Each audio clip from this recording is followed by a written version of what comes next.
Ben Gurion, bandara paling vital di jantung Israel, kembali jadi sasaran rudal. Tapi bukan dari Gaza, bukan pula dari Lebanon, melainkan dari Yaman. Ya, kelompok Houthi kembali meluncurkan rudal balistik hipersonik jenis Palestine 2. Ini bukan lagi ancaman biasa. Ini sinyal serius bahwa poros perlawanan anti-Israel kini bergerak dari berbagai arah. Apa yang sebenarnya terjadi? Simak sampai habis. Pada hari Selasa 22 Juli 2025, kelompok Houthi di Yaman kembali mengguncang kawasan Timur Tengah.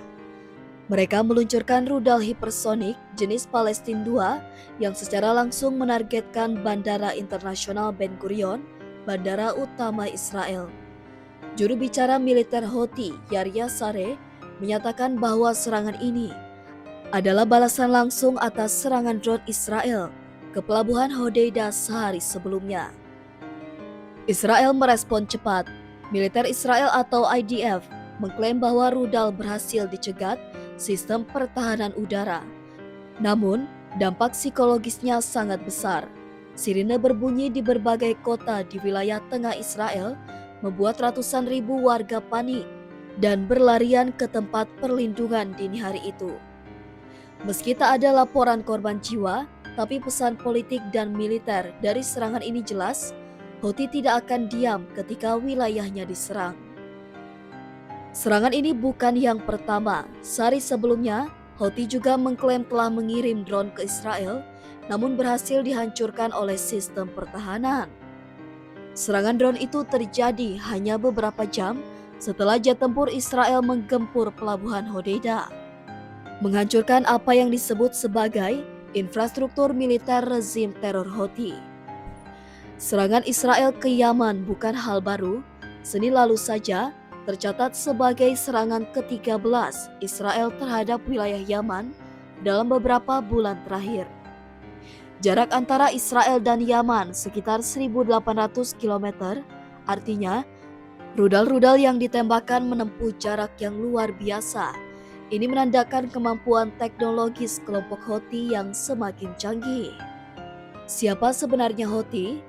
Kelompok ini dikenal dengan slogan ekstrim, kematian bagi Amerika, kematian bagi Israel, dan kutukan atas Yahudi.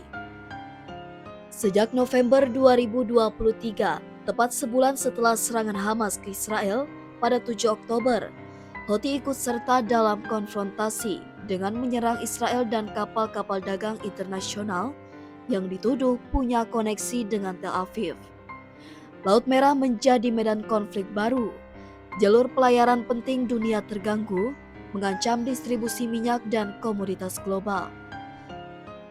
Meski sempat sepakat dengan AS pada Mei 2025 untuk menghentikan serangan terhadap kapal Amerika, Houthi kembali mengaktifkan serangan laut di bulan Juli. 2 kapal dihancurkan dan beberapa pelaut tewas.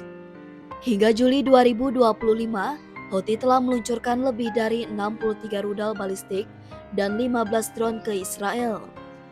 Beberapa jatuh di wilayah perbatasan, namun sebagian besar mampu mencapai wilayah strategis Israel, meski sebagian juga berhasil dicegat. Serangan pada Juli 2024 lalu bahkan menewaskan warga sipil di Tel Aviv dan memicu respon militer pertama Israel ke Yaman. Ketika gencatan senjata antara Israel dan Hamas diberlakukan pada Januari 2025, Houthi sempat menghentikan serangan. Tapi begitu gencatan itu runtuh, konflik kembali memanas. Serangan Houthi ke jantung Israel punya 3 pesan penting. 1. Kapasitas militer Houthi meningkat. Rudal hipersonik bukan senjata sembarangan. Ini menunjukkan adanya dukungan teknologi mungkin dari Iran. 2. Front perlawanan Israel makin luas. Israel kini tidak hanya menghadapi Hamas di Gaza, Hizbullah di Lebanon, tetapi juga serangan dari Yaman. 3. Gangguan global. Gangguan di Laut Merah membuat negara-negara besar ikut terlibat. Amerika, Inggris, bahkan negara-negara Eropa mulai menekan semua pihak untuk menahan diri. Dunia kini menyaksikan babak baru dalam konflik Timur Tengah, konflik yang melampaui batas-batas negara dan wilayah. Dari Gaza hingga Hodeida, dari Tel Aviv hingga Laut Merah, konflik ini bukan hanya tentang dua bangsa, tapi tentang geopolitik global yang saling bertubukan. Apakah ini pertanda akan lahirnya perang regional yang lebih luas? Atau akan datang tekanan global untuk gencatan senjata total? Hanya waktu yang akan menjawab.